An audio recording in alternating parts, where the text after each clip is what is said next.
Assalamualaikum warahmatullahi wabarakatuh. Perkenalkan, nama saya Habib Eliandi dengan NIM 52133222009. Di sini saya akan membuat video sebagai ujian akhir semester mata kuliah diagnosa kendaraan. Pada mata kuliah ini diampu oleh dua dosen, yaitu yang pertama Bapak Profesor Siman MPD dan yang kedua ada Bapak Budiharto SPD MT.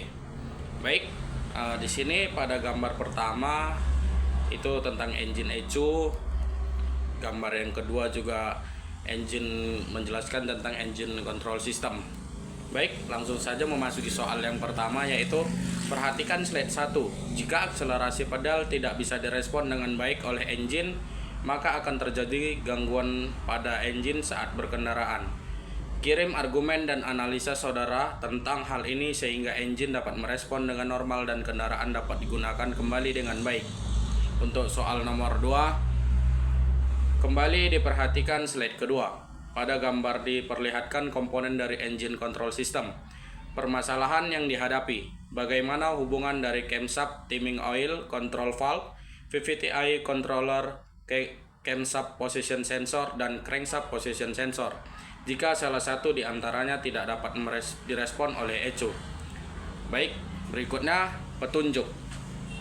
Jawaban dikerjakan di bawah slide berikut, yaitu slide 6. Jawaban harus bersumber dari data yang berupa gambar yang dapat dijelaskan dengan nyata dan gunakan data dari materi yang telah dipelajari. Selamat mengerjakan.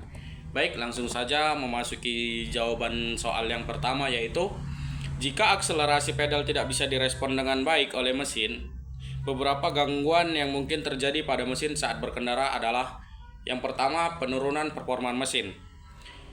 Mesin mungkin tidak dapat menghasilkan tenaga yang cukup untuk akselerasi yang diinginkan, sehingga kendaraan akan bergerak lebih lambat dari seharusnya. Yang kedua, konsumsi bahan bakar berlebih. Mesin yang tidak bekerja optimal mungkin akan mengkonsumsi bahan bakar lebih banyak dari biasanya, atau biasa kita bilang mengurangi efisiensi bahan bakar. Yang ketiga, yaitu emisi yang lebih tinggi. Mesin yang tidak berfungsi dengan baik mungkin akan menghasilkan emisi yang lebih tinggi dari biasanya, yang dapat merusak lingkungan dan menyebabkan kegagalan uji emisi.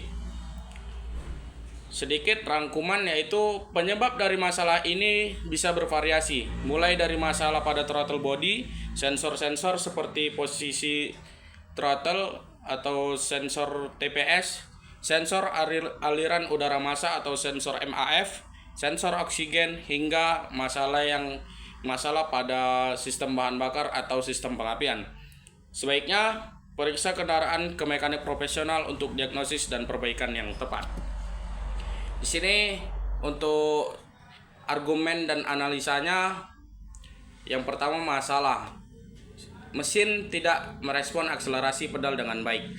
Yang pertama yaitu potensi penyebabnya: sensor posisi throttle atau sensor TPS rusak atau tidak terkalibrasi, sensor aliran udara massal atau sensor MAF kotor atau rusak, throttle body kotor atau macet, sistem bahan bakar terhambat, pompa, filter atau injektor bermasalah, komponen pengapian, busi atau koil rusak, perangkat lunak seperti ECU atau bermasalah. Langkah penyelesaian: yang pertama, diagnostik elektronik. Gunakan alat scan untuk membaca kode kesalahan pada ECU. Berikutnya, pemeriksaan dan perbaikan. Bersihkan atau ganti TPS, MAF, dan throttle body. Periksa dan perbaiki sistem bahan bakar atau pompa filter injektor. Ganti busi dan koil pengapian jika perlu. Berikutnya, perbaruan dan kalibrasi. Perbarui perangkat lunak ECU jika tersedia. Kalibrasi ulang semua sensor dan aktuator. Kesimpulannya, dengan mendiagnosis dan memperbaiki komponen yang bermasalah serta melakukan pembaruan dan kalibrasi, mesin dapat merespon akselerasi dengan normal. Ini akan mengembalikan performa kendaraan dan memastikan operasi yang efisien dengan aman. Baik, mungkin itu untuk jawaban yang nomor 1. Langsung saja memasuki jawaban yang nomor 2, yaitu permasalahan yang dihadapi. Komponen-komponen seperti camshaft timing oil control valve atau OCV, VVTi controller, camshaft position sensor, dan crankshaft position sensor bekerja sama untuk memastikan timing katup yang optimal dan performa mesin yang efisien. Jika salah satu dari komponen ini tidak merespon oleh ECU, akan terjadi gangguan yang signifikan pada operasi mesin.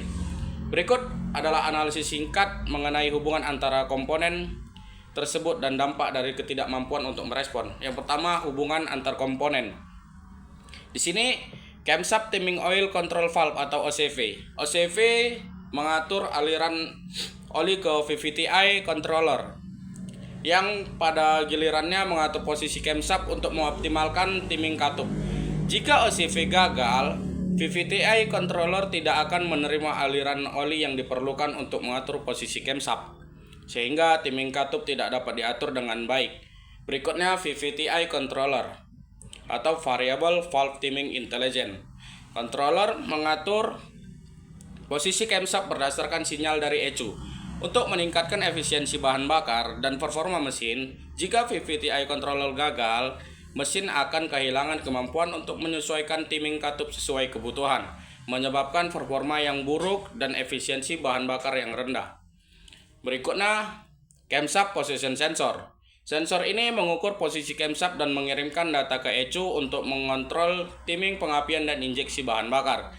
Jika sensor ini gagal, ECU tidak akan dapat menentukan posisi camshaft dengan tepat, yang menyebabkan masalah dalam mengontrol timing pengapian dan injeksi bahan bakar. Berikutnya yang terakhir ada crankshaft position sensor. Sensor ini mengukur posisi crankshaft dan kecepatan rotasinya, memberikan informasi penting bagi ECU untuk mengontrol timing, pengapian, dan injeksi bahan bakar. Jika sensor ini gagal, ECU tidak akan dapat menentukan posisi crankshaft secara akurat, menyebabkan kesalahan dalam timing, pengapian, dan injeksi bahan bakar.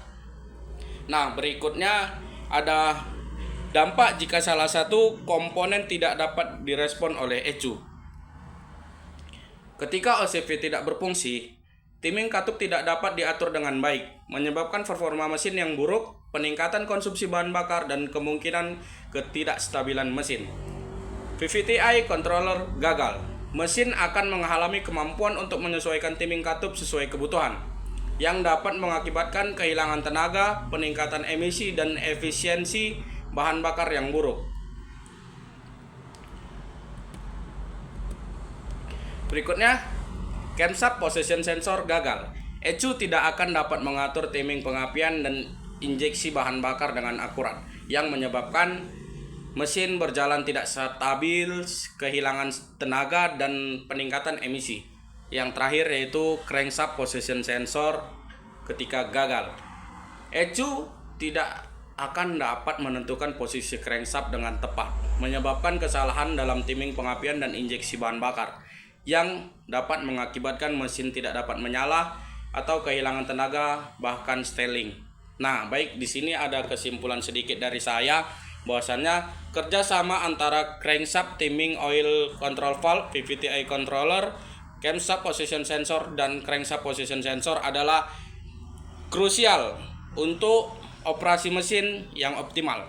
Jika salah satu komponen ini tidak dapat merespon oleh ECU, hal tersebut yang dapat menyebabkan gangguan signifikan pada performa mesin, efisiensi bahan bakar, dan emisi. Oleh karena itu, penting untuk memastikan semua komponen tidak berfungsi dengan baik dan saling terkoordinasi untuk menjaga performa kendaraan yang optimal.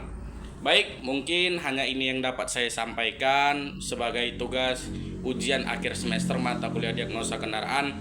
Jika ada kesalahan pengucapan dari saya mohon maaf yang sebesar-besarnya. Saya ucapkan terima kasih. Wassalamualaikum warahmatullahi wabarakatuh.